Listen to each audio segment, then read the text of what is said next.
안녕하세요. 오늘 제가 할 강의를 말씀하신 것처럼 선교적 교회인데 지역 공동체와 지역 교회 역할 이렇게 정했습니다. 어, 구체적으로 내용은 이제 하나님의 선교 관점에서 교회론에 집중해서 선교에 대한 이야기를 나누려고 합니다. 특별히 교회론을 좀 더 구체적으로 지역 교회론 관점에서 어떻게 교회가 선교적인 교회 역할을 지역 사회와 세상 속에서 할 수 있을까 라고 하는 점이고요.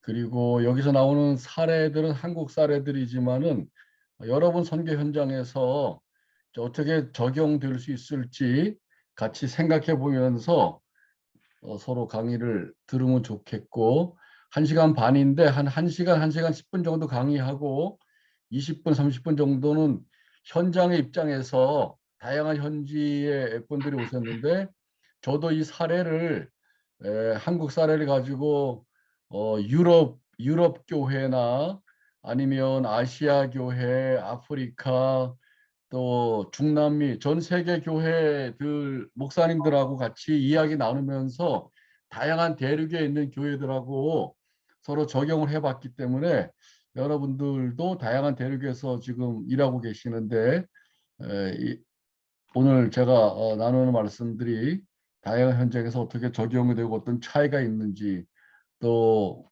하여튼 그런 얘기들을 서로 같이 나누면 좋을 것 같습니다. 이제 우리는 이 지역 교회를 지역 공동체로서 마을과 함께하는 지역교회 이렇게 잡아봤어요. 그래서 좀 더 설명하면은 교회는 지역사회의 일원이다 라고 인식을 한다는 것이죠. 지역사회 분리된 그냥 따로 분리되어 있는 교회가 아니라 지역사회의 일원이고 그렇기 때문에 주민들이랑 더불어 살아가는 교회이다. 하나님의 나라는 교회가 속한 지역에서 우선적으로 실천한다. 하나님의 나라는 이제 내세 완성이 되지만 또 현재적인 차원을 가지고 있는데 우리가 살아가는 또 교회가 속해 있는 지역, 여러분들이 일하고 계시는 선교 현장의 지역에서부터 시작이 된다. 지역사회는 지역교회의 그런 점에서 1차적인 선교 현장이다. 여러분들은 이제 타문화권 해외 선교사로 가셨는데 거기서 현지 교회의 관점에서 이해하자면 현지의 지역 사회는 현지의 지역 교회의 1차적인 선교 현장이고 그 선교 현장이 점점 이제 또 확장되겠죠. 목회자는 선교사와 같은 관점으로 또 선교사의 마인드를 가지고 선교적인 목회를 실행한다. 요거는 선교사님들이 이해를 잘 할 수 있을 것 같아요.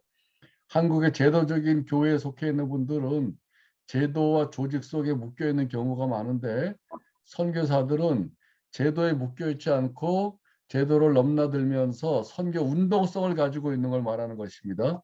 그래서 오늘의 지역교회 과제는 지역교회가 어떻게 지역사회와 분리되지 않고 함께 하면서 동행할 수 있을까 여기다가 초점을 맞춰야 되고 그런 점에서 그동안 우리는 선교를 이제 개교의 성장으로 특별히 한국 교회는 이걸 강조해 왔는데 이제 목회를 마을로 확장해 나간다. 이걸 이제 하나님의 선교 관점에서 교회론에 중점을 두고 선교를 이해해 나가는 관점입니다. 제가 오늘 그 제 강의하는 방식은 크게 세 가지인데 3P 이론으로 요 경영학적 이론에서 가지고 왔어요.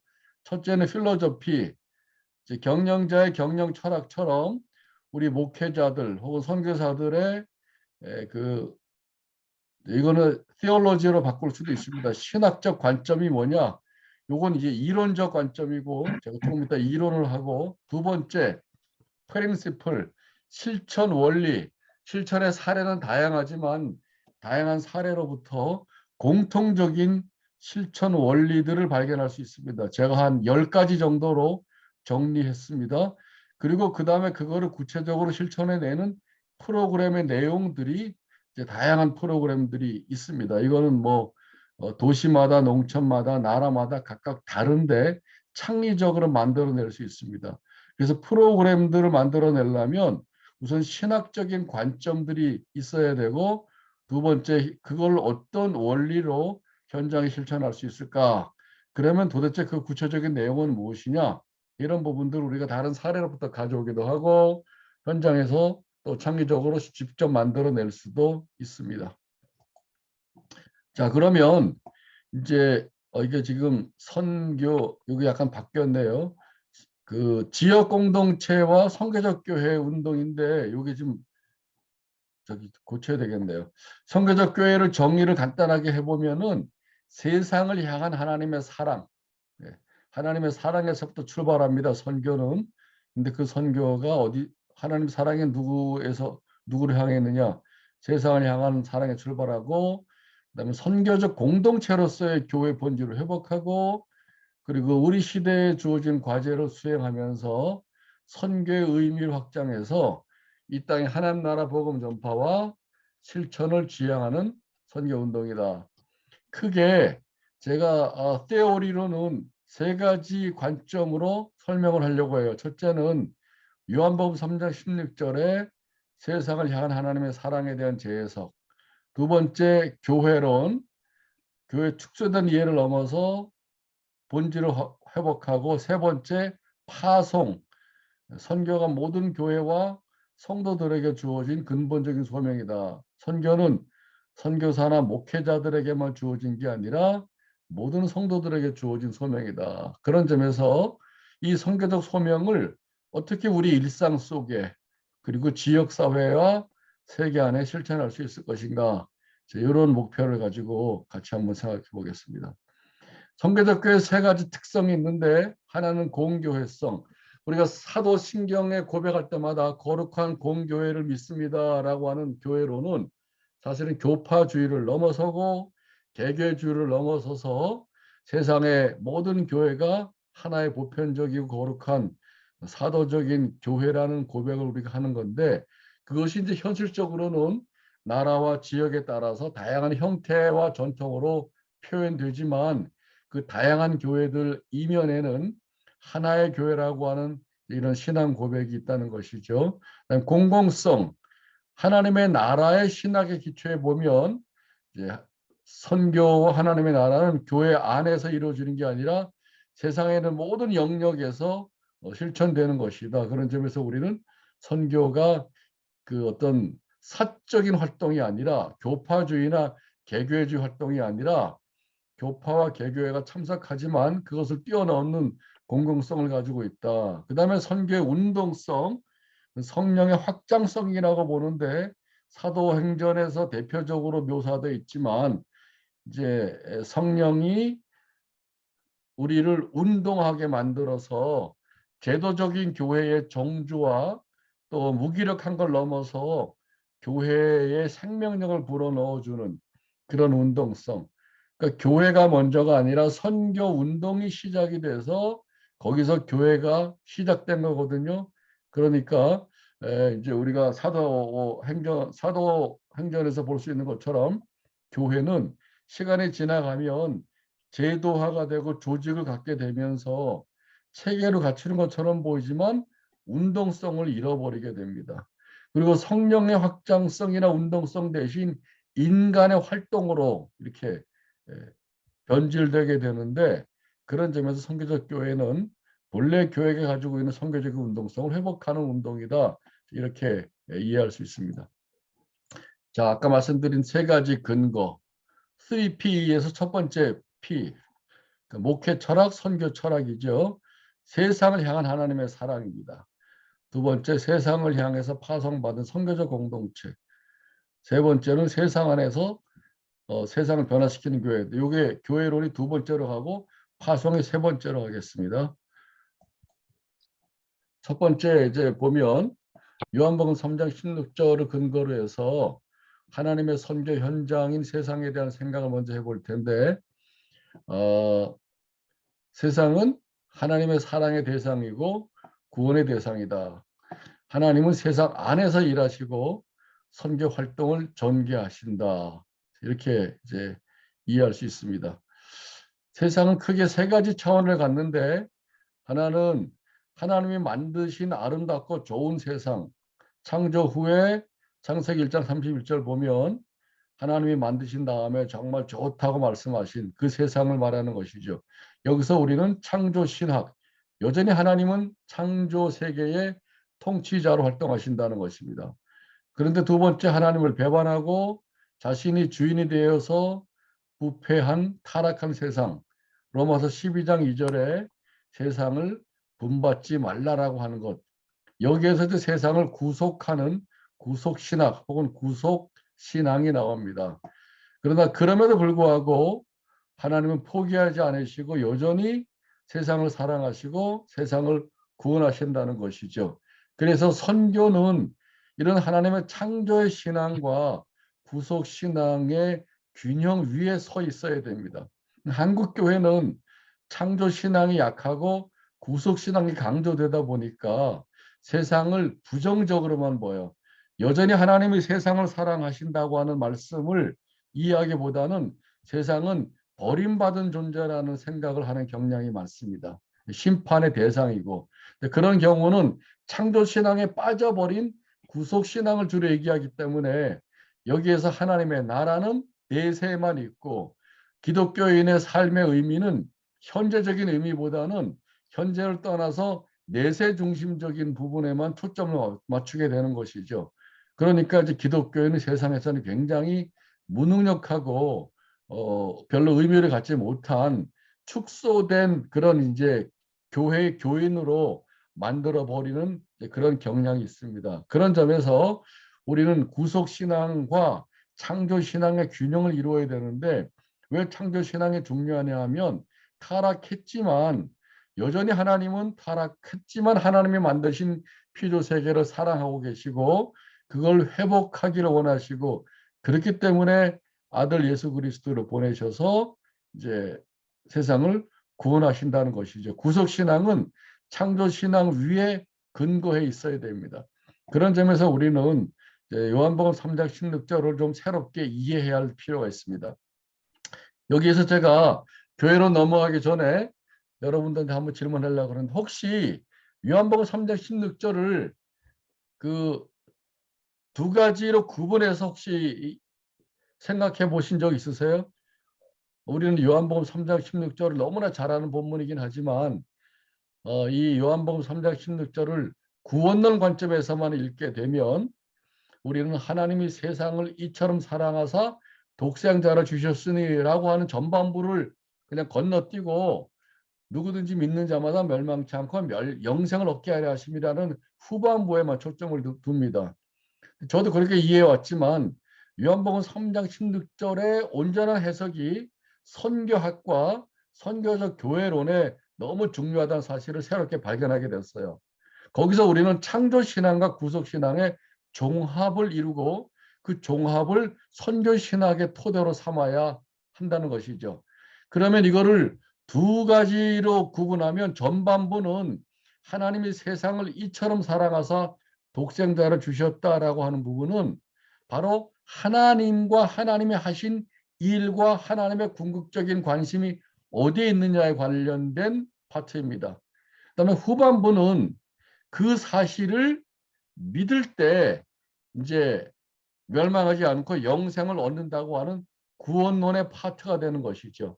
근데 전반부를 그냥 대충 생각하고 넘어가 버리면 후반부의 신앙과 신앙의 결과로 주어지는 영생의 토대를 우리는 잊어버리게 돼요.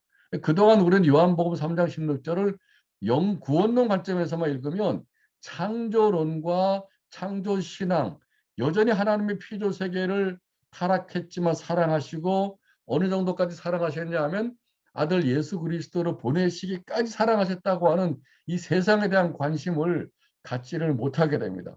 그렇게 되면 선교는 어떻게 되냐면 굉장히 도피적인 선교 이해를 갖게 돼요. 그리고 교회론은 굉장히 축소적이어서 방주적인 교회론이라든가 세상과 분리된 교회론이라든가 건물 중심의 교회론을 갖게 됩니다. 한국 교회도 여전히 그 교회론과 그런 구원론에 머물러 있다고 생각이 돼요. 그래서 우리가 너무 편협한 구원론과 교회를 극복하기 위해서는 요한복음 3장 16절을 새롭게 읽어야 되겠다는 것을 제가 요새 강조하고 있습니다. 그건 두 번째 구원론이 중요하지만 그 구원론은 첫 번째 부분인 하나님이 세상을, 코스모스를 이처럼 사랑하고 계시다고 하는 그 사실에다가 역점을 두면 거기에 근거해서 이제 두 번째 믿음의 응답이 나오는 것이고, 구원은 믿음의 응답의 결과로 주어지는 것이죠. 우리는 구원받으려고 예수를 믿지 않아요. 예수를 믿으면 구원이 결과로 선물로 주어집니다. 그러면 우리는 구원받은 사람들은 전반부에 하나님이 세상을 이처럼 사랑하신다고 하는 사실이 무엇인지를 발견하고, 우리가 확신하고 소망하는 하나님의 나라를 이 땅 위에서 실천해 내면서 살아가는 것이 바로 그리스도인이고, 그걸 위해서 교회를 세운 것이 교회의 존재 이유가 되는 것이죠. 그래서 우리는 너무 편협한 신앙관을 이제 요한복음 3장 16절을 새롭게 해석해 나가면서 세상을 향한 하나님의 그 사랑이라고 하는 그 토대를 회복함으로 이제 구원론과 교회론과 또 선교론의 확장을 가져와야 되겠다. 그런 점에서 요한복음 3장 16절이 굉장히 선교와 선교적 교회에 중요하다는 것입니다. 두 번째, 교회론으로 들어갑니다.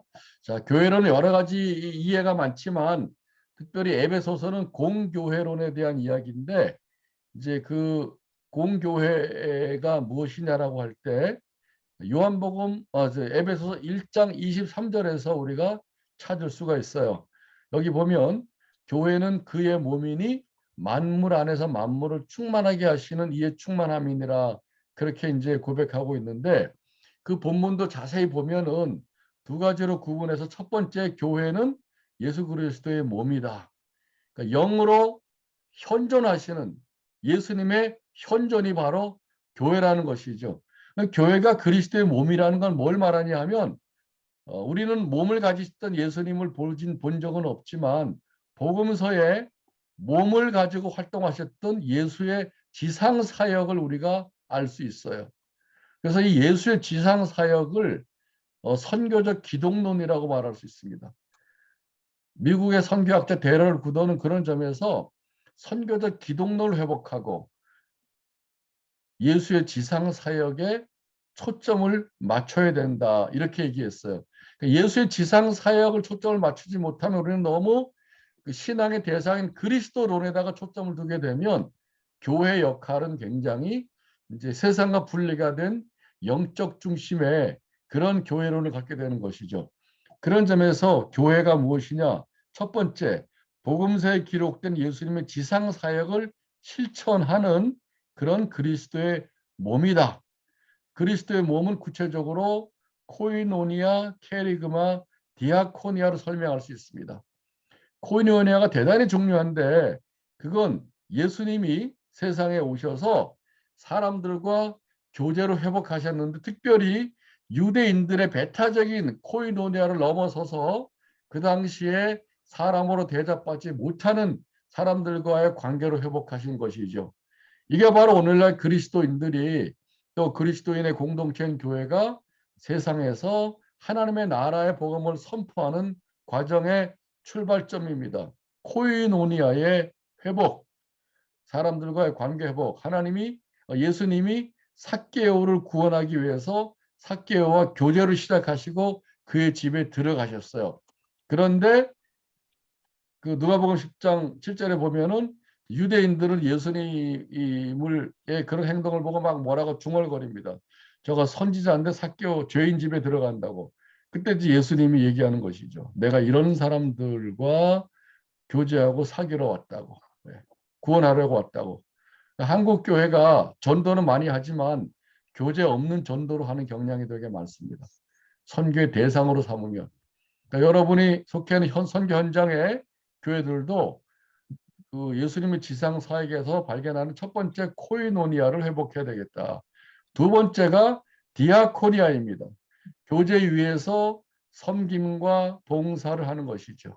먹이고 고치고 사람들을 회복해내는 운동을 하는 것이고, 그리고 세 번째가 케리그마입니다.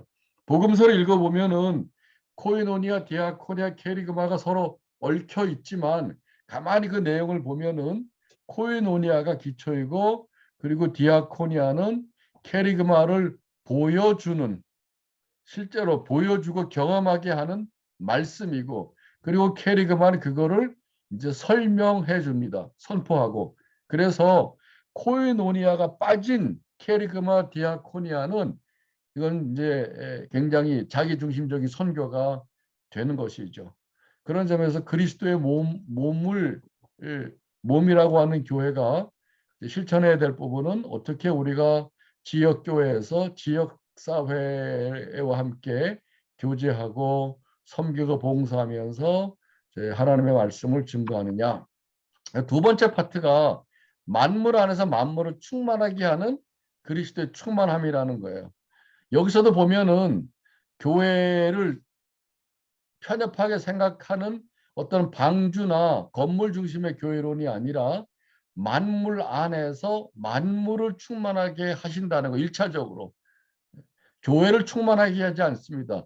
이스라엘을 선택하신 이유는 세상을 구원하고 회복하시려고 하기 위해서 이스라엘을 하나님의 백성으로 삼으셨는데, 이스라엘 백성들은 안타깝게도 배타적 선민의식을 가지고 하나님과 이스라엘 백성의 관계 안에다가 하나님의 사랑을 축소시킨 것이죠. 오늘날 교회를 축소된 교회론을 갖게 되면 이스라엘의 배타적 선민의식과 동일한 그런 이제 자기 이해를 갖게 됩니다.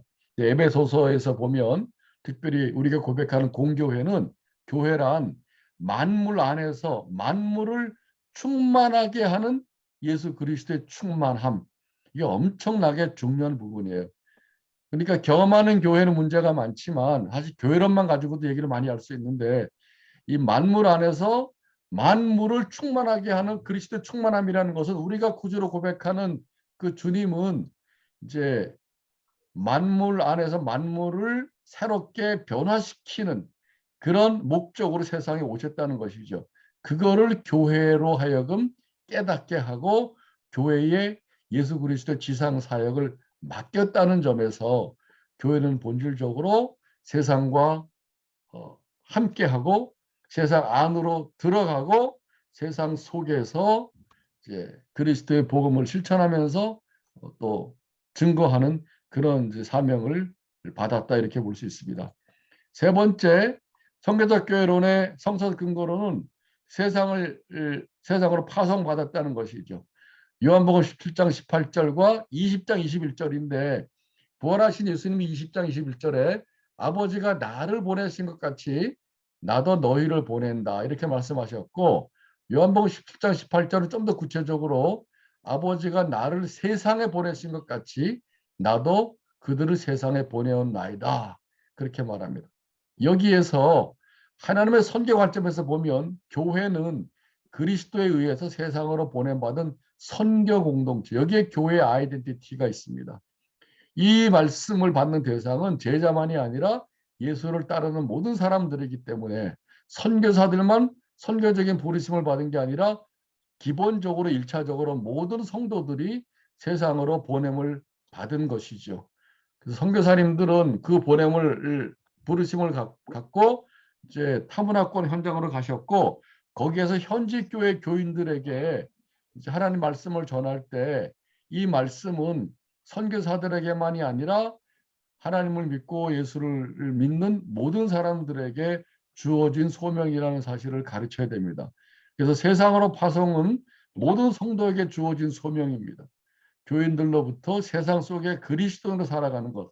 그 다음에 성도는 교회와 세상을 연결하도록 보냄을 받은 선교적인 그리스도인이고, 그런 점에서 지역교회는 1차적으로 지역사회로 보냄을 받은 공동체다. 이게 이제 지역교회의 현실적인 어떤 그런 소명의식이다, 이렇게 볼 수 있습니다. 자, 그런 점에서 이 지역사회 안에서 선교적 교회, 우리가 세 가지, 하나님이 세상을 이처럼 사랑하셔서 독생자를 주셨다는 것과, 두 번째, 교회는 그리스도의 몸으로 만물 안에서 만물을 충만하게 하신다는 거고, 그 다음에 선교적 파송은 아버지가 나를 세상에 보내신 것 같이 나도 그들을 세상에 보내었나이다. 이 세 가지의 그 본문에서 보면 공통적인 부분은 세상이라고 하는 것이 공통적입니다. 그러니까 교회의 본질은 기본적으로 세상을 사랑하신 하나님에 의해서 또 세상을 충만하게 하시는 예수 그리스도의 생명의 충만함으로 인해서 그리고 세상으로 파송하신 그리스도의 파송에 의해서 교회가 존재하고 그리스도인이 존재하기 때문에 그런 점에서 요거를 좀 더 구체적으로 보면 지역교회는 이런 공교회 위에 공교회를 구체적으로 실천하는 지역교회는 지역사회와 열린 관계에서 지역 주민들과 함께 더불어 살아가야 되는 이런 부분이 있어야 되고 두 번째는 그걸 위해서는 소통하고 대화의 관계를 갖는 것이고 세 번째는 예수 그리스도의 생명의 충만함을 가지고 봉사하고 섬기면서 사회의 변화를 가져오는 것이죠.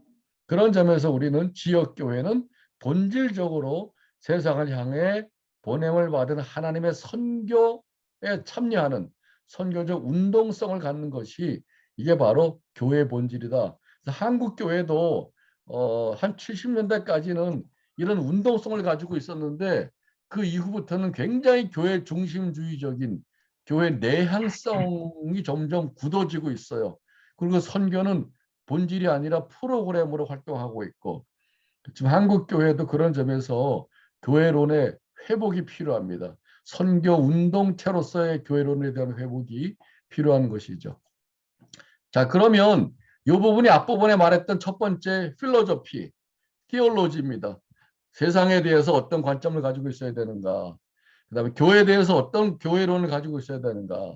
그다음에 우리는 성도와 교회를 세상으로 파송을 받았다는 어떤 파송 중심의 교회론과 성도론을 가지고 있어야 된다는 것이죠. 두 번째 프린시플. 그러면 그런 이제 신학적 관점을 가지고 우리 세상에서 그러면 어떻게 실천해 갈 수 있을 것인가를 제가 10가지 정도로 한번 잡아봤어요. 첫 번째, 그리고 그걸 이런 선교적 교회를 실천하기 위해서는 선교적인 목회를 해야 됩니다. 제가 이 부분 뒷부분에서 다시 얘기하겠습니다. 교회 안에 닫힌 목회로부터 지역사회를 향해서 열린 목회를 해야 되겠다. 우리가 교회론을 한국교회 익숙한 구원의 방주라고만 생각하면 우리는 닫힌 목회를 하게 돼요. 닫힌 목회. 전도하지만 사실은 사람들을 교회 안으로 데리기 위해서만 나가는 것이죠. 그런데 이런 선교적 교회 관점에서 보면 우리는 한국교회 목회자나 여러분이 사역하는 현지 교회 목회자들을 어떻게 이제 훈련시켜야 되냐면 열린 목회를 할 수 있도록 훈련시켜야 된다는 것이죠. 그래서 좀 더 구체적으로 보면 목회 현장을 건물 교회나 교회 내 관계로부터 지역사회로 확장해 나가는 것이다.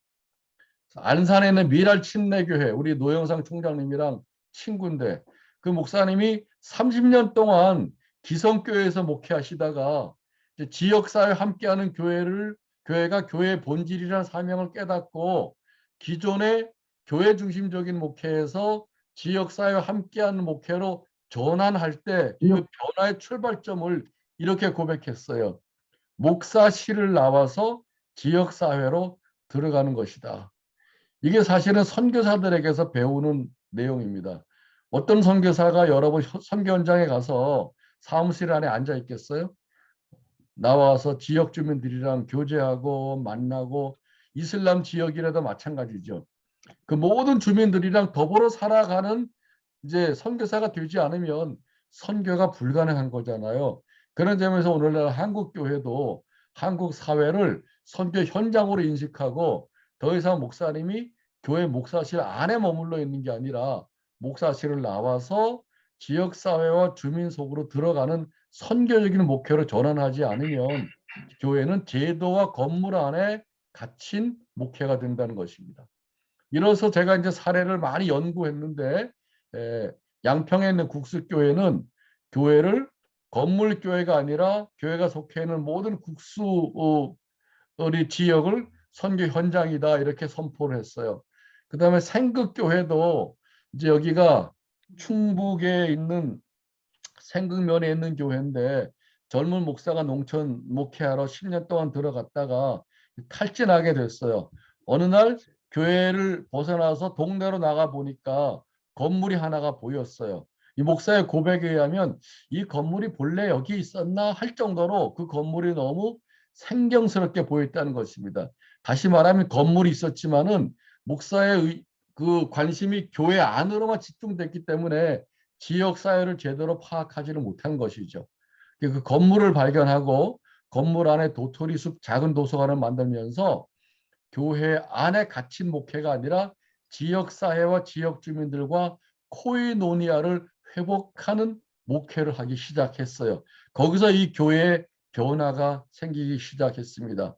교회 안에서만 있었으면 만나지 못할 사람들을 많이 만나게 됐어요.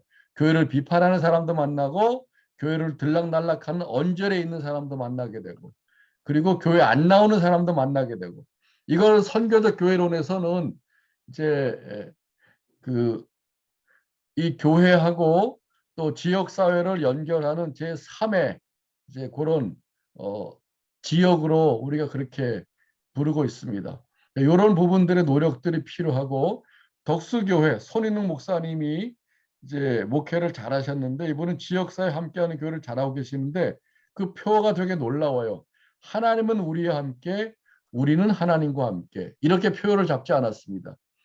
그러니까 그거는 하나님과 교회와의 이 수직적인 관계만 있는데 덕수교회는 하나님은 우리와 함께 우리는 이웃과 함께 이게 이제 선교적 교회를 아주 구체적으로 잘 표현한 그런 교회의 방향성이라 그렇게 해서 사회복지 활동도 하고 지역 주민들과 코이노니아도 하고 심지어 다종교 사회 속에서 거기에 길상사하고 덕수교회하고 카톨릭 성당이 서로 코이노니아를 하면서 지역 사회를 섬기는 우리나라와 같은 다종교 사회 속에서 개신교회의 정체성을 상실하지 않으면서도 다른 교회들과 종교들과 평화로운 관계를 가지면서 선교해 나가는 그런 모습을 볼 수 있습니다. 그래서 저는 이게 단순하지만 하나님은 우리와 함께 우리는 이웃과 함께 이 표가 열린 목회를 잘 보여주는 표다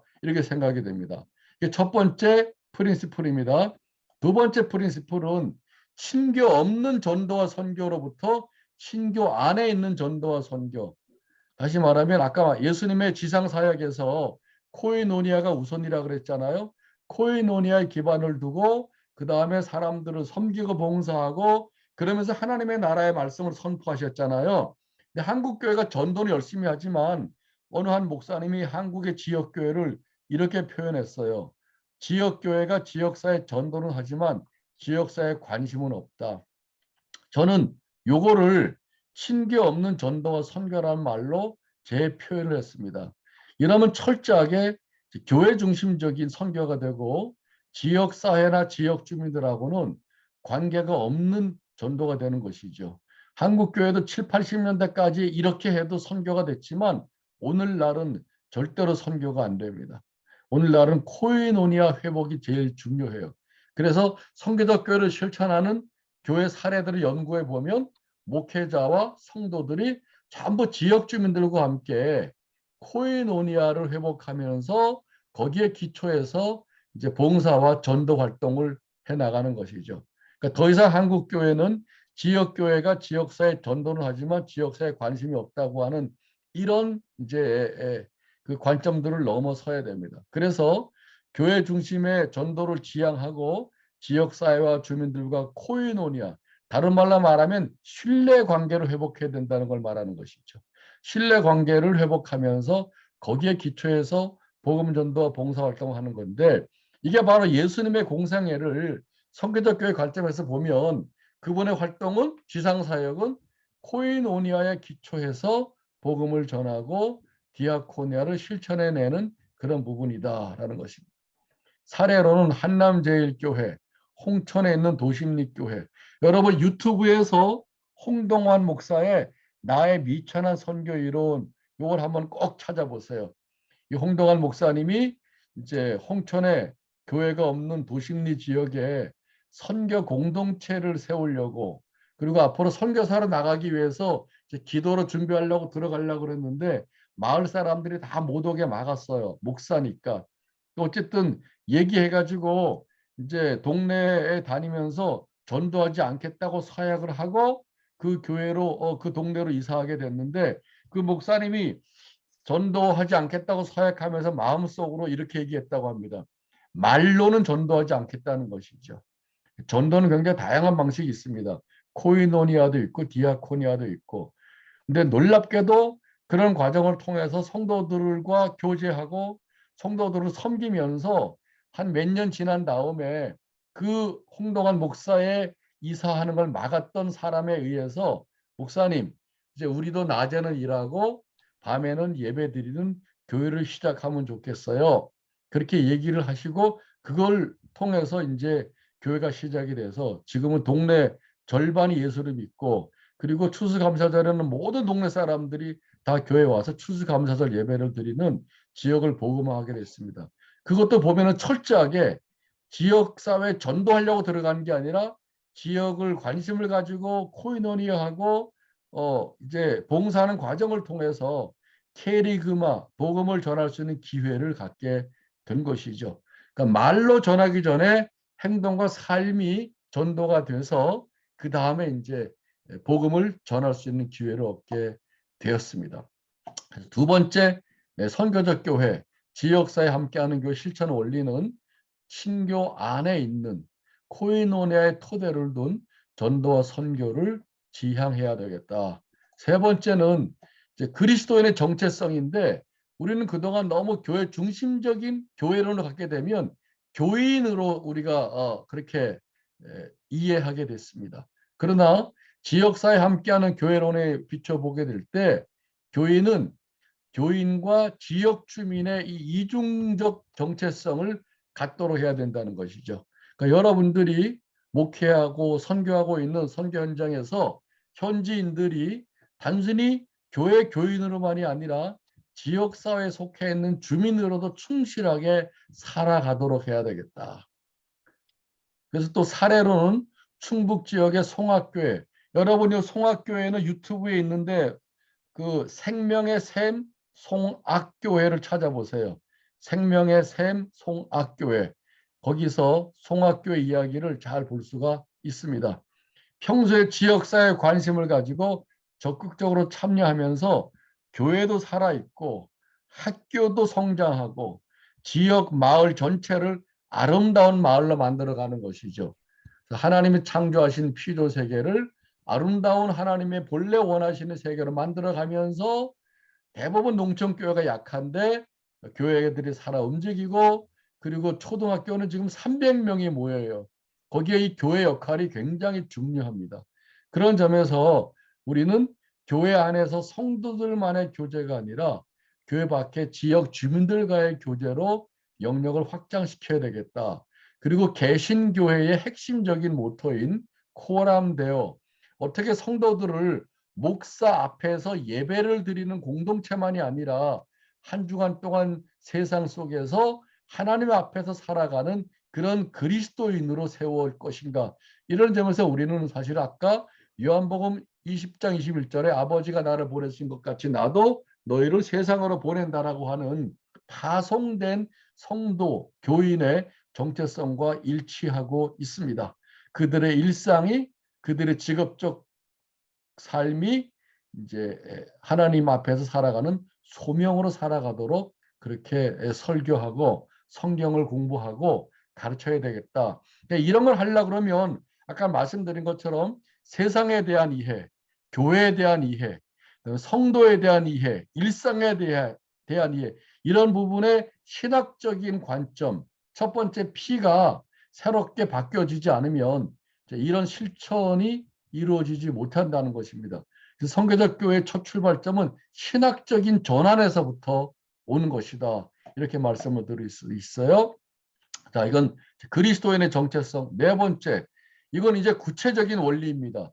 그러면 지역사회에 함께하고 지역사회에 관심을 갖는다고 하면 그럼 어떻게 우리가 지역사회에 접근해야 될 것인가 할 때 이건 제가 사실은 사례를 통해서 배웠어요. 사례.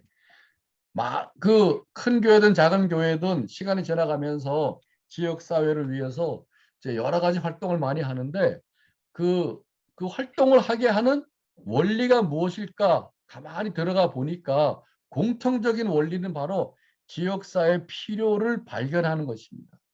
지역사회 필요. 그러니까 교회가 하고 싶은 일이나 선교사가 하고 싶은 일이나 선교사로 파송하고 후원하는 교회가 원하는 일이 아니라 우리가 일하고 있는 지역교회가 속해 있는 지역사회가 무엇을 필요로 하고 있는지를 발견해야 됩니다. 근데 필요를 발견하려면 어떻게 되냐면 지역사회에 관심을 가져야 됩니다. 한국교회가 지역사회에 전도하지만 지역사회에 관심은 없다. 그런 교회 중심적인 선교를 하게 되면 지역의 필요를 발견하지 못하잖아요. 그러나 지역에 관심을 가지면 지역사회가 보인다. 이렇게 얘기합니다.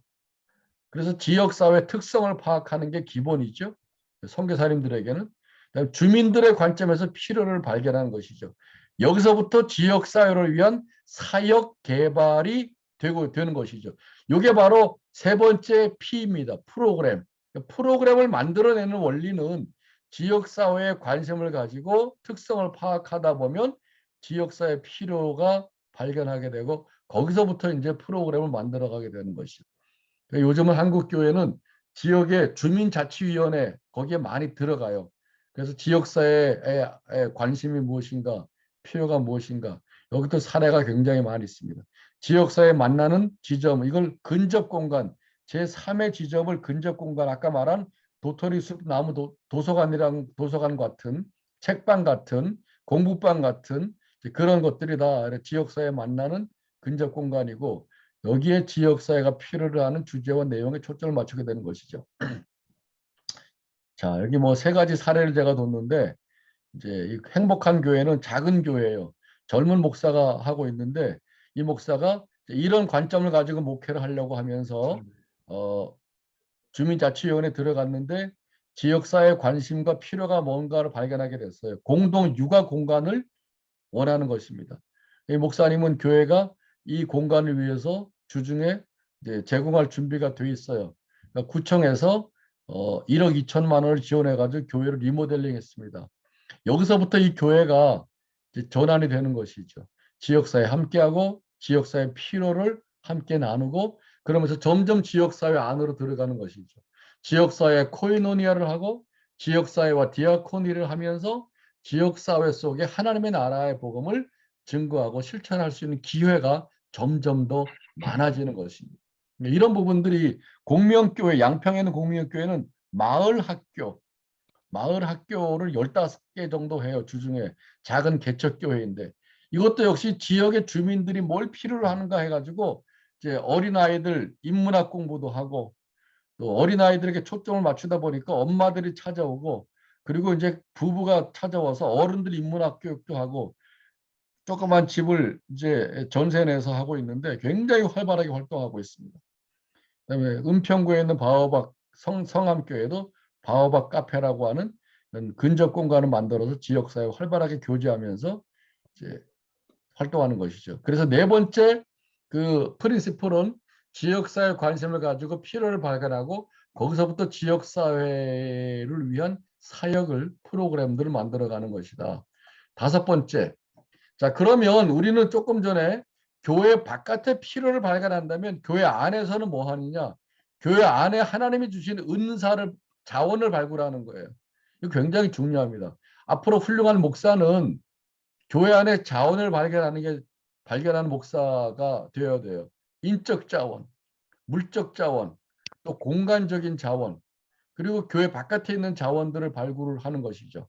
그래서 지역사회 필요를 발견한 다음에 교회 내부의 다양한 자원들을 발견을 하는 것입니다. 이것이 목회와 교회 내부의 중요한 사역이다. 교회 자원은 인적 자원, 물적 자원, 공간적 자원, 그거를 지역사회 필요와 연결시킵니다.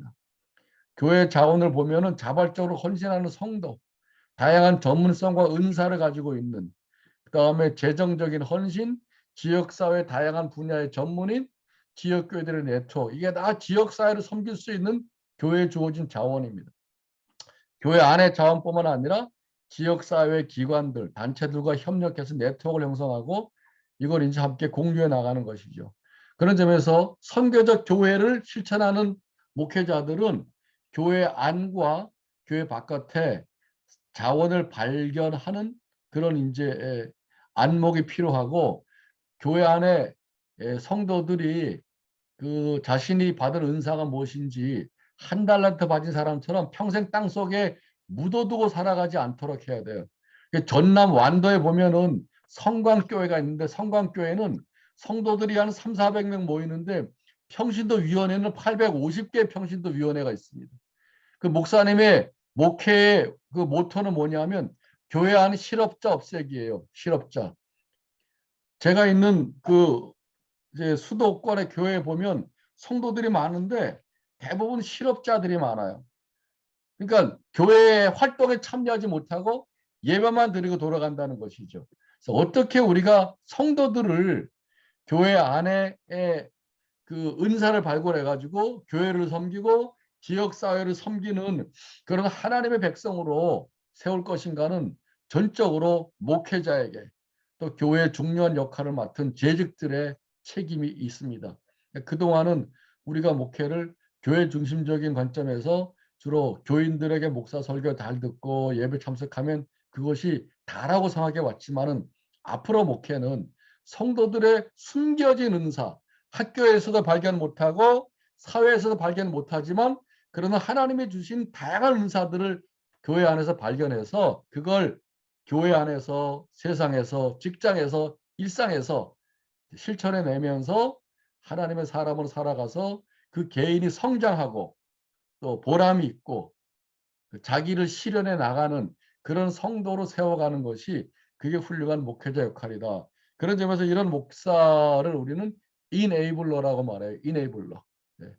가이드 막 끌고 가는 사람이 아니라 이네이블러. 그 사람을 발견해서 스스로 세워가는 목회자가 되는 것입니다. 다섯 번째 원리입니다. 여섯 번째 원리는 그러면 세 번째 P 있었죠. 필로소피, 프린시플, 그다음에 프로그램. 어떻게 프로그램이 만들어질까를 보니까 이 원리로 만들어진다는 걸 제가 발견하게 됐어요. 예수님의 공생에 코이노니아, 디아코니아, 캐리그마 통찰로부터 아까 말씀드렸잖아요. 그래서 이게 이제 그리스도의 몸된 교회가 하는 일이라면 아까 말씀드린 것처럼 지역사회 필요를 발견합니다. 그다음에 교회의 자원을 발굴합니다. 그리고 두 가지를 연결시키는 것이 이게 바로 프로그램을 만들어가는 원리이죠. 사실은 오병이어의 원리가 굉장히 중요하다는 사실을 제가 새롭게 깨달았어요. 이건 제가 사례를 연구하면서 성경을 새로 보기 시작한 건데 오병이어의 원리는 그 사복음서에 다 나옵니다. 근데 잘 아시는 것처럼 그 이 오병이어는 세 가지의 세상을 대하는 그 유형을 발견할 수 있어요. 첫 번째 유형은 날이 저물어서 식사 때가 되니까 사람들을 동네로 보내어서 스스로 사 먹게 하자고 하는 모델. 그건 뭐냐면 교회와 세상은 서로 분리가 됐다는 것이죠. 교회는 영적이고 말씀만 책임을 지고 먹고 사는 거는 그들 스스로 해결하게 합시다. 그게 이제 첫 번째 제자들의 입장이었습니다. 두 번째 제자의 입장은 뭐냐면 이들을 갈 것 없다. 너희가 주라 그러니까 이들을 먹이려면 200데나리온이 필요한데 요한복음에는 그 사람이 빌립이라고 되어 있어요. 우리가 그 돈이 어디에 있습니까? 그러니까 계산도 하고 또 무엇이 필요한 것인지도 알지만 그거를 실천하지 못하는 이제 그런 입장이죠. 어떻게 보면 무책임하다, 무능력하다. 근데 예수님의 입장은 다릅니다. 하나님의 말씀을 증거할 뿐만 아니라 그들의 필요를 채워가는 것이죠. 그러고 나서 보니까 마가복음에만 나오는 본문이 하나 있어요. 오병이어는 사복음서에 다 들어있는데 마가복음에만 나오는 본문이 어디냐면 마가복음 6장 38절입니다. 거기 예수님이 제자들에게 당황하고 있는 제자들에게 뭐라고 말하냐면 너희 중에 떡 몇 개가 있는지 찾아보라 그런 말이 나와요. 이게 단초가 되는 것이죠. 이게 실말입니다. 그래서 찾아보니까 요한복음에 보면 어린아이가 가지고 온 도시락 있잖아요. 오병이어. 그걸 가지고 와서 5천 명을 먹이고 12광조리가 남잖아요. 이게 굉장히 놀라운 실천 원리인데 제가 사례에서 발견했는데 성경에서 이미 그걸 설명하고 있더라고요. 무슨 말씀이냐면 교회를 연구하면서 보면은 우리 교회는 작아서 못해요. 우리 교회는 돈이 없어 못해요. 우리 교회는 다 고령인 교인들이 다 나이 들은 어르신들이기 때문에 못해요. 못해란 조건이 너무 많아요. 마치 첫 번째 제자 무리들과 두 번째 제자인 빌립처럼. 예수님은 놀랍게도 할 수 없다고 말하는 제자들에게 뭐라고 말하냐 하면 엄청난 걸 하라고 말하는 게 아니라 너희에게 떡 몇 개가 있느냐 찾아보라 그러는 것이죠. 알아보라고. 다시 말하면 하나님 나라의 실천 원리는 가진 것에서 시작한다는 것입니다. 지극히 작고 소박한 것에서. 없는 걸 가지고 오라는 게 아니에요. 작은 교회에게 대형 교회가 하라는 것 같은 걸 하라고 하는 말이 아닙니다.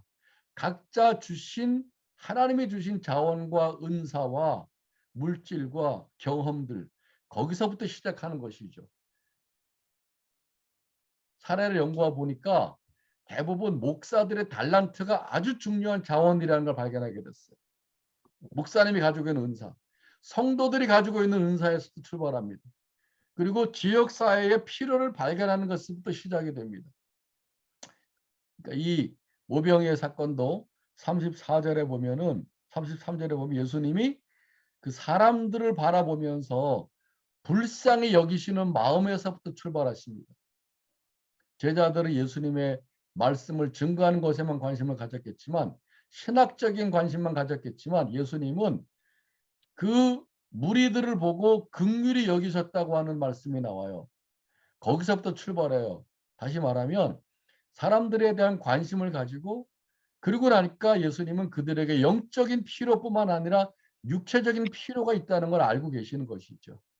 그래서 할 수 없다는 제자들에게 너희가 주라고 말한 다음에 실제로 그걸 할 수 있는 원리는 너희에게 떡이 몇 개가 있는지 가진 것으로부터 시작하자는 거예요. 그게 바로 구체적인 실천 원리입니다. 그러면 사실은 못하는 게 없는 것이죠. 남의 걸 가져오고 없는 걸 가져오라는 게 아니라 있는 것에서부터 시작하라는 것이니까. 놀랍게도 진행 과정 속에서 성령의 확장성에 의해서 점점 다음 스텝들이 만들어가면서 시간이 지나가면은 전혀 생각하지 못했던 놀라운 일들을 행하게 되는 것. 그게 바로 하나님의 나라의 원리고 오병이의 원리이고 성경적 교회의 실천 원리라는 사실을 제가 현장에서 발견했고 또 오병이의 원리에서 확실하게 성서적인 근거로 깨닫게 됐어요. 이게 바로 성경적 교회 실천 프로그램을 사역을 개발해 나가는 원리입니다. 7번째. 교회는 성경적 교회 관점에서 볼 때는 지역 교회를 플랫폼이라고 이해합니다. 실제적으로 마당. 다시 말하면 교회는 마당인데 교인만을 위한 마당이 아니라 지역 주민들이 함께 사용하는 마당이라는 것이죠. 교회가 지역사회를 향해서 열린 교회가 되면 열린 마당이 됩니다. 그리고 지역 주민들과 함께 어울리는 교회가 되는 것이죠. 교회 행사 있잖아요. 부활주일날, 추수감사주일날, 성탄주일날, 교회 창립주일날 교인만을 위하지 말고 지역 주민들과 함께하는 행사로 확장되어야 됩니다. 그러니까 프로그램 자체도 지역 주민들과 함께 공유하는 그런 프로그램이 되어야 된다는 것이죠. 성교적 교회 관점에서 본다면, 그 교회를 마당이라고 본다면, 교회 건물 자체도 교인만을 위한 게 아니라 지역 주민들이 사용할 수 있는 장으로 만들어가는 것. 이게 바로 공간적인 자원이라고 볼 수 있습니다. 보령에 있는 시온교회는 추수감사절을 교회 마당을 열어서 지역사회 축제로 만들어 버렸어요. 그래서 그 지역의 축제를 교회 마당에서 이제 그 장터같이 진행되고 행복한 교회도 아까 말씀드린 것처럼 교회 공간을 지역사회가 필요로 하는 공동 육아 장소로 만들었습니다. 세럼교회도 마찬가지고. 그러니까 오늘날 교회는 그냥 성전이다. 또 구원의 방주다. 교인만을 위한 교회가 아니라 이제 만물 안에서 만물을 충만케 하시는 예수 그리스도의 충만함이라는 관점에서 지역사회를 포함하는 교회가 되어야 되는데 그걸 구체적으로 실천하는 방식은 바로 교회를 지역사회와 함께하는 플랫폼, 마당으로 이해하고 접근하는 것이다. 그렇다면 그 마당을 구체적으로 실천할 수 있는 내용은 무엇일까? 그 이제 우리 박성원 총장님이랑 이런 활동들을 지금 하고 있는데 그분은 이거를 이제 그 10가지 정도로 이렇게 우리가 같이 정리를 해봤어요. 첫째는 환경적인 카테고리가 있습니다. 아름다운 마을 만들기, 그다음에 교회 꾸밈. 교회 가봤더니 교회가 지역사회를 위해서 할 일이 굉장히 많은데 환경적인 차원에서 청소하는 차원에서 한남제일교회도 지역사회와 함께하는 교회가 되기 위해서 첫 번째 하는 일이 지역사회 청소라 그러더라고요. 환경. 두 번째는 협동, 일손 돕기.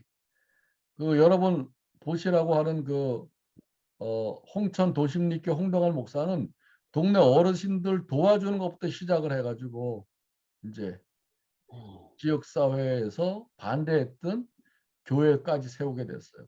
그다음에 충청도에 가보면 감리교회 단빛교회 이야기라고 책이 있는데 그 단빛교회 목사님은 가서 농촌에 가서 관리기를 하나 사가지고 동네 어른들 논밭을 갈아주기 시작하면서 금방 동네 속으로 들어갔어요. 사실은 이 지역사회 함께 할 수 있는 방법은 굉장히 다양하고 창의적입니다. 협동하는 것. 세 번째는 복지. 지역사회에 필요한 부분들을 도와주는 것이죠. 교회도 하고 지역사회 기관이랑 같이 하고. 그래서 교회가 교인들만 돌보는 게 아니라 지역사회를 돌보는 일. 그 다음에 교육. 뭐 엄청나게 할 일이 많아요. 아까 말씀드린 송악교회는 그 지역 주민들과 함께 건강한 학교를 세우는 운동을 하다 보니까 지금 뭐 시골의 교회들이 다 학교가 폐교가 되는데 오히려 여기는 아산이나 천안에서부터 이 학교로 들어와 가지고 애들이 지금 300명이고 들어가려고 대기 중에 있는 아이들만 7, 80명 됩니다. 거의 농촌의 학교 혁명을 불러일으킨 것이죠. 그래서 지역 학교 살리기 운동도 활발하게 전개하고 있습니다. 그다음에 문화도 뭐 엄청나게 많죠. 동네 음악회도 하고 노래 공동체도 하고 또 우리 목사님들은 다 음악을 잘하니까 동네 아이들 이제 음악을 가르치는 것부터 시작해가지고 또 그림도 그리고 말이죠. 인문 공동체. 한국에서는 인문학 책 읽기를 지역사회 함께하는 경우가 굉장히 많아요.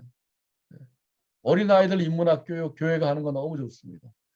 또 이거는 한국 교회가 많이 하는 것 중에 하나가 그 아이들 공부방. 동네 아이들 공부방을 해서 아이들을 가르치는 것부터 시작해가지고 그게 점점 발전돼 나가는 그런 이제 일들. 밥상 공동체, 건강한 생명 먹거리, 공동 밥상, 반찬 나눔, 공동 식사, 동네 부인들만 함께 모이는 그런 멋있는 식사 모임 같은 거 만드는 것도 되게 필요해요. 동네 엄마들만 만나는 거. 그다음에 이제 그 공명교회는 개척하면서 교회를 잘 꾸민 다음에 성탄절 전야에 멋있게 만든 다음에 동네 주민들을 이제 사전 예약을 하면서 했는데 12가정이 예약을 해가지고 교회 안 다니는 사람들인데 멋있게 대접하면서 지역사회와 친밀한 코이노니아를 가질 수 있었어요. 교회 개척 초창기에. 공동 식사도 중요하고 그다음에 경제, 농산물 직거래, 유통구조, 사회적 기업 활동 이런 부분들. 그다음에 놀이 공동체, 함께 산책하고 함께 운동하고 함께 관광하고 축제하고. 그 안성에 있는 성결교회는 이제 지역사회로부터 거의 뭐 멸시받는 교회였는데 첫 번째 그 교회와 지역사회가 만나는 일이 그 지역 주민들을 초청해 가지고 함께 조개 잡는 활동을 하면서 지역사회와 친구가 됐더라고요. 누구나 할 수 있는 바닷가에 있는 교회니까 이제 평택에 가가지고 이제 거기 가서 조개를 잡으면서 매년 그게 연례 행사가 됐어요. 그러면서 교회가 이제 무시했던 지역사회 안으로 들어가게 돼서 그다음에 음악회도 하고 굉장히 다양한 활동하고 나중에는 마을 전체까지 그냥 마을을 변화시켜 버립니다. 거기에 놀라운 그런 일을 봤어요. 치유 공동체 함께 상처받은 사람들 상담도 하고 운동도 하고 기도도 하고 할 일이 엄청나게 많죠. 여러 가지 다양한 프로그램들이 있는데 그 프로그램들을 상위 개념으로 보면 이런 적어도 10가지의 카테고리에서 묶을 수가 있고 여기서 무궁무진한 프로그램들을 지역사회의 필요에 따라서 만들어낼 수 있다는 것이죠. 이런 부분들을 교회 교인들이랑 혹은 이제 지역에 있는 교회들이 협력해서 함께 지역사회에 함께하는 프로그램 만들어내는 원리가 될 수 있습니다. 그 다음에 지역사회에 함께하는 교회는 기관들과도 협력하는 것이죠.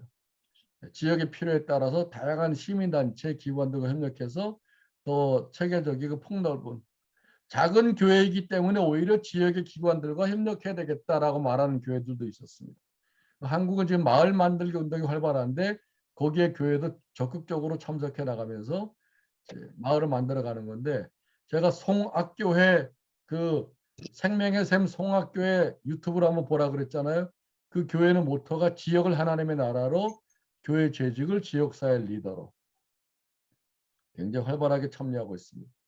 하나님의 나라는 내세 임하는 것이 아니라 현재서부터 시작된다는 것이죠. 그 교회에서 잘 훈련받은 성도는 동네에서 굉장히 중요한 인적 자원입니다.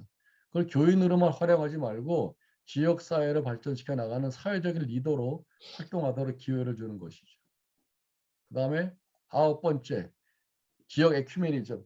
교파주의와 개교회주의를 넘어서서 지역이라고 하는 보다 넓은 사회의 복음화를 이제 목표로 한다면 혼자가 아니라 지역에 있는 다양한 교파와 교회들이 연대해서 함께 일할 수 있습니다. 선교 현장에서는 교파주의와 지역주의를 넘어가야 되는 것이죠. 제주 사랑 선교회는 제주도는 아주 어려운 타문화권 선교 현장인데 50개 작은 교회들이 모여서 제주 사랑 선교회를 만들어 가지고 제주 복음화라고 하는 그 지역사회 복음화를 위해서 협력해 나가는데 이걸 20년 동안 해왔어요. 매주 월요일마다 목사님들이 모여서 공부하고 기도하고 축구하는데 20년 동안 한 번도 빠진 적이 없답니다. 엄청나게 놀라운 일이죠. 거기에는 이제 좋은 목사님의 리더십이 있었어요. 여러분 중에서 좋은 리더십을 가진 분들은 개교의 차원이 아니라 교파를 초월해서 공동으로 지역사회에서 노력하는 게 필요하고, 후암동에 있는 9개 교회는 한 30년째 벌써 합동축교회, 감리교회, 루터교회, 장로교회 해가지고 지역사회 발전에 적극적으로 참여해 나가고 있습니다. 은평구에 있는 성암교회는 그 공교육을 지원하기 위해서 18개 교회들이 협력해서 선생님들 힐링 캠프도 하고 아이들과 함께 청소년 캠프도 하고, 그러니까 이제 교회 수련회를 교회 학교 아이들만 하고 하는 게 아니라 교회 지역사회 청소년들과 함께 지역 캠프를 하는 것이죠. 교회는 기획력이 있고 교회는 굉장히 그런 활동을 잘하는 사람들이 많잖아요. 그런 분들이 함께 지역 청소년 캠프를 해나가는 것입니다. 10번째는 지역교회가 지역사회에 만나는 다양한 접촉점. 이런 프로그램을 할 때 그러면 어떻게 교회가 지역사회와 만나나, 지역사회에 관심이 없는데 할 때 제가 나름대로 사례들을 보면서 이런 공통적인 부분들이 있어요. 가장 중요한 것은 목회자의 각성에서부터 시작이 됩니다. 목회자가 지역사회로 들어가야 돼요. 근데 거기에 목회자의 은사가 지역사회에 만나는 아주 중요한 접촉점이 될 수 있습니다. 목사님의 은사. 지역을 향한 목회자의 관심사. 이 보령 시원교회는 굉장히 문화적인 감각이 탁월한 젊은 목사가 보령에 가가지고 제일 먼저 한 일이 그 광목을 끌어다가 스크린 만든 다음에 동네 사람들 영화 보여준 거예요. 그때 18명인가가 동네에서 왔는데 그분들이 다 나중에 교인이 되고 장로가 됐습니다. 그러니까 이것도 우리가 생각만 돌아가면 할 수 있잖아요. 마을 발전 모임에 참석하는 것, 행복한 교회, 공동육아, 지역의 필요에 맞추는 것, 방과 후 공부방, 카페, 마을 학교. 교인들의 직업이 지역사회와 연결하는 매개가 됩니다.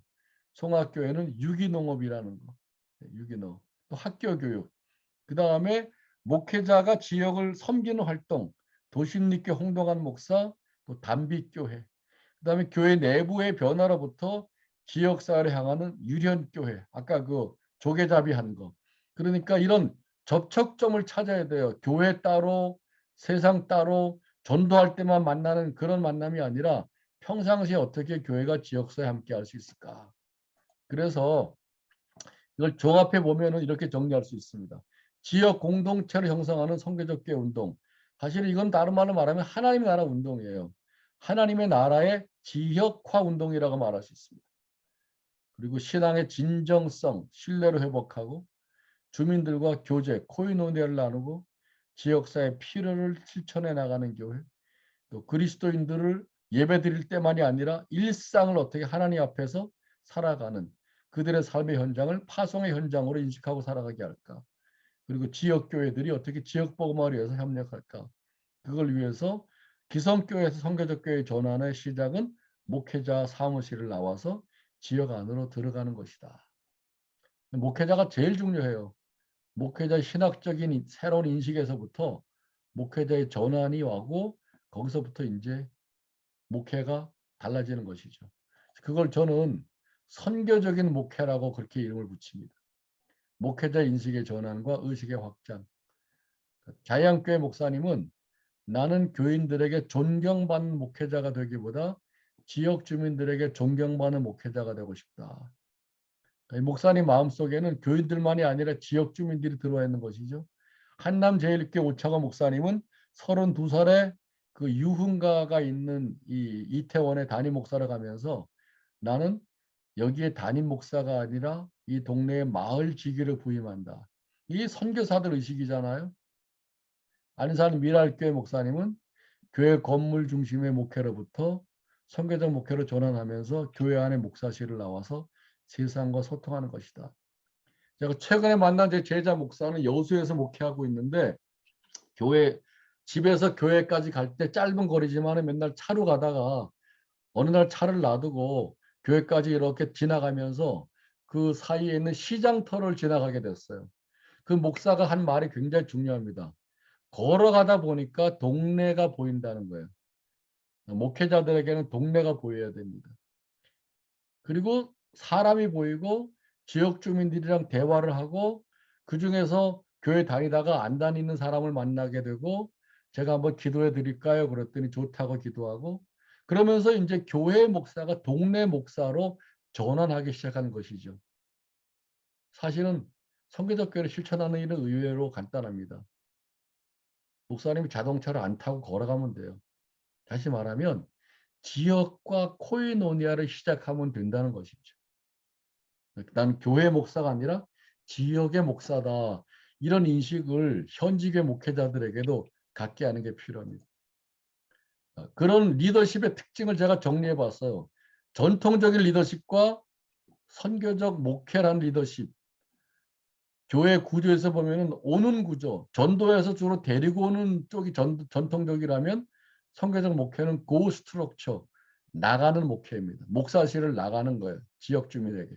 언어는 주로 신앙적인 언어로 교인들하고만 대화했었는데 지역 주민들하고 소통할 수 있는 언어를 배워야 됩니다. 제가 목회자 세미나 하면서 숙제를 줬어요.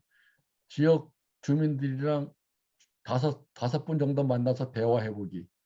예. 교인들하고만 대화하던 목사님은 지역 주민들이랑 대화하는 게 어려워요. 이거부터 시작해야 됩니다. 리더십의 초점은 목회자 중심적인 리더십과 그의 비전을 실천하는 데서 성도를 세우고 성도를 파송하는 목회로 전환해서 이네이블러 목회자가 되어야 되겠다. 내용은 교회 안에서 교회 생활이 아니라 일상에서 어떻게 그리스도인으로 살아가게 하느냐. 의사소통 방식은 권위주의적이고 수직적이고 일방적이 아니라 성도와 상호 존중하고 소통하는 그런 대화를 해야 되겠다. 현지교회 목회자를 전통적인 목회에서 선교적인 목회 리더십으로 바꿔야 되는 것이죠. 마지막, 그걸 하기 위해서 제가 몇 가지 리더십의 태도를 정리해 봤는데 첫째는 진정성, 영성을 가진 사람은 진정성을 가지고 있어야 돼요. 두 번째, 나는 못해요가 아니라 눈에 보이는 것부터 시작해 보는 것이죠. 작은 것에서부터. 개척정신, 운동성. 세 번째는 소통하고 함께 동행하는 실천적인 리더십. 네 번째는 성도를 세워주는, 섬기고 세워주는 리더십. 다섯 번째는 이제 혼자 하는 게 아니라 협력하는, 지역사회 리더들하고도 협력하고 타교파 사람들하고도 협력할 수 있는 리더십. 이런 리더십이 필요하다라는 것이죠. 결론적으로는 사람이 바뀌어야 되는데 그중에서 특별히 목회자가 바뀌어야 됩니다. 환경이 안 바뀌어도 사람이 바뀌면 동일한 환경을 다른 방식으로 접근해 나갈 수 있고 거기서부터 변화가 시작된다는 것이죠. 네, 자 여기까지 강의를 하고 마치겠습니다.